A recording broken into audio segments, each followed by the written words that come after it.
Halo, annyeonghaseyo 여러분. Pada kesempatan kali ini, saya akan membahas mengenai tata bahasa Korea yang berhubungan dengan kata tunjuk. Namun sebelum kita masuk ke tata bahasa, kita bahas terlebih dahulu yuk beberapa kosakata yang berhubungan dengan tempat dan barang yang sering kita temui. Sekarang kita bahas terlebih dahulu kosakata dasar yang berhubungan dengan tempat atau jangso. Yang pertama ada hakyo yang artinya sekolah. Yang kedua ada Byungwon yang artinya rumah sakit. Yang ketiga ada 백화점 yang artinya department store atau mall. Yang keempat ada 은행 yang artinya bank.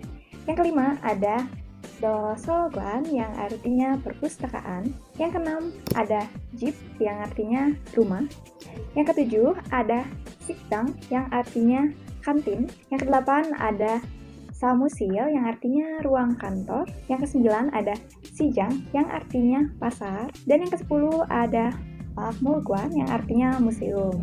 Oke, itu tadi beberapa kosakata yang berhubungan dengan tempat atau jangso. Sekarang kita masuk ke beberapa kosakata dasar yang berhubungan dengan benda atau mulgon yang sering kita temui. Yang pertama ada 책상 atau meja. Yang kedua ada 의자 atau yang artinya kursi. Yang ketiga ada gaban yang artinya tas. Yang keempat ada sige atau jam. Yang kelima ada gomcek yang artinya buku tulis. Yang keenam ada 창문 yang artinya jendela. Yang ketujuh, nah yang tadi 창문, sekarang mun aja. Mun yang artinya pintu. Yang kedelapan yaitu 휴대전화 yang artinya handphone. Yang kesembilan ada 연필 yang artinya pensil. Yang kesepuluh ada 필판 yang artinya papan tulis. Ya, biar kalian paham lagi mengenai kosakata tempat dan benda, ayo kita latihan soal dari gambar berikut ini. Soal pertama, dari gambar berikut ini, coba kalian hubungkan antara kosakata yang tersedia dengan terjemahannya. Di sini nomor 1 ada sijang, lalu nomor 2 hakyo, nomor 3 dosoban, nomor 4-nya ada 은행, dan nomor 5-nya ada 박물관. Lalu kita masuk ke soal nomor 2. Di sini juga ada gambar ruang kelas. Di sini ada pintu, ada jendela, ada papan tulis, ada jam, ada meja, dan ada kursi. Di sini coba kalian tulis bahasa Koreanya dari pintu, dari jendela, dan lain sebagainya sesuai nomor yang tersedia. Di sini nomor 1-nya ada pintu, nomor 2-nya ada kursi, nomor 3-nya ada meja, nomor 4-nya ada jam, dan nomor 5-nya ada jendela. Di sini coba kalian tulis di kertas, lalu nanti kita samakan jawabannya. Videonya boleh dijeda dulu ya, sambil kalian mengerjakan. A few moments later. Sudah? Mari kita samakan. Soal nomor pertama, ini dia jawabannya. Di sini sijang artinya pasar, lalu hakyo artinya sekolah, lalu dosogon artinya perpustakaan, 은행 artinya bank, dan 박물관 artinya museum. Lalu soal nomor 2, di sini soal yang ruang kelas. Nomor 1 pintu yaitu mun, nomor 2 kursi yaitu 의자, nomor 3 meja yaitu 책상, nomor 4 jam yaitu sige, dan nomor 5 yaitu jendela atau 창문. Gimana jawabannya? Apakah betul semua? Oke, setelah kalian mengetahui beberapa kosakata tempat dan benda dalam bahasa Korea, sekarang apakah kalian tahu kata tunjuk atau tata bahasa penunjuk dalam bahasa Korea itu ada apa saja sih? Ya betul, tata bahasa penunjuk bahasa Korea itu sama seperti yang ada pada bahasa Indonesia.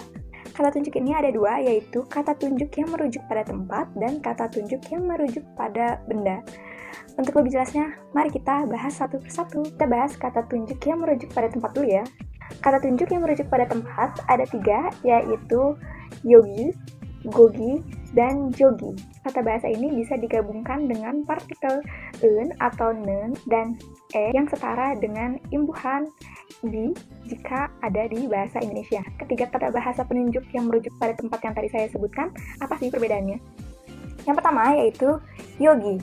Yogi adalah kata tunjuk yang merujuk pada tempat di mana pembicara itu berada, atau bisa diartikan dengan sini. Kita langsung masuk ke contoh kalimatnya ya. Contoh kalimatnya, 여기는 식당입니다 atau 여기에 식당입니다, yang artinya di sini adalah kantin.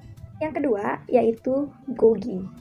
Gogi artinya kata tunjuk yang merujuk pada tempat di mana tempat itu jauh dari pembicara namun dekat dari pendengar, atau bisa diartikan dengan situ. Contoh kalimatnya, 고기는 병원이 있습니다 atau gogi에 병원이 있습니다, yang artinya di situ ada rumah sakit. Tata bahasa penunjuk tempat yang ketiga yaitu jogi. Jogi adalah tata bahasa penunjuk tempat yang jauh dari pendengar maupun pembicara, atau bahasa Indonesianya yaitu sana. Contoh kalimatnya, 여기는 도서관입니다 atau 저기에 도서관입니다, yang artinya di sana adalah perpustakaan. Oke, itu tadi tata bahasa penunjuk yang merujuk pada tempat. Gimana, apakah sudah mengerti?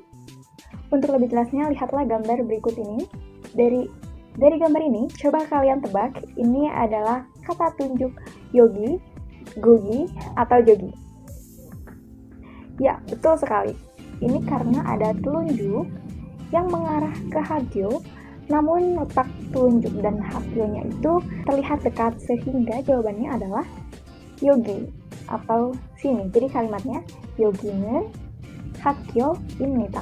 Artinya di sini adalah sekolah. Nah, sekarang ayo kita lihat gambar yang satu lagi. Nah, ini dia.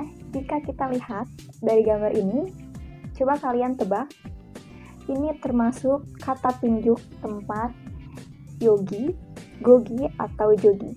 Betul sekali, di sini sudah terlihat jelas ya bahwa telunjuk ini mengarah ke hagyo, namun jarak dari orang ini ke hagyo itu jauh. Jadi di sini jawabannya adalah jogi. Kalimatnya 여기는 학교입니다, yang artinya di sana adalah sekolah. Baik, sekarang kita masuk ke kata tunjuk yang merujuk pada benda yuk. Sama seperti kata tunjuk yang merujuk pada tempat, kata tunjuk yang merujuk pada benda juga ada 3. Yang pertama ada igot, yang kedua gegot, dan yang ketiga jogot. Tata bahasa ini ditujukan untuk menunjuk keberadaan suatu barang yang biasanya digabungkan dengan partikel en atau nun dan diakhiri dengan bentuk imnida di akhir kalimatnya. Ketiga tata bahasa tersebut apa sih bedanya? Ayo kita bahas. Yang pertama, igot. Igot adalah kata tunjuk yang merujuk pada benda yang dekat dari pembicara, atau artinya ini. Contoh kalimatnya, 이것은 가방입니다, yang artinya ini adalah tas.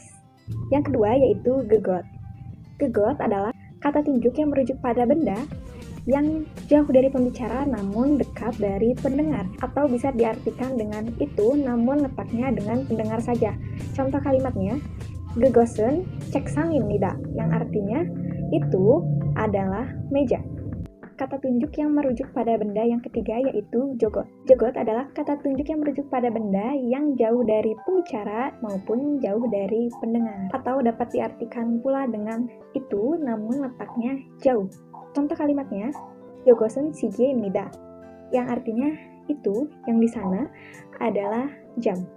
Sudah membahas keduanya, yaitu kata tunjuk yang merujuk pada tempat dan kata tunjuk yang merujuk pada benda. Untuk lebih jelasnya, ayo kita lihat gambar berikut ini. Nah, di gambar ini ceritanya di sini ada seorang perempuan sebagai pembicara dan laki-laki sebagai pendengar, dan sebuah buku tulis dan pensil.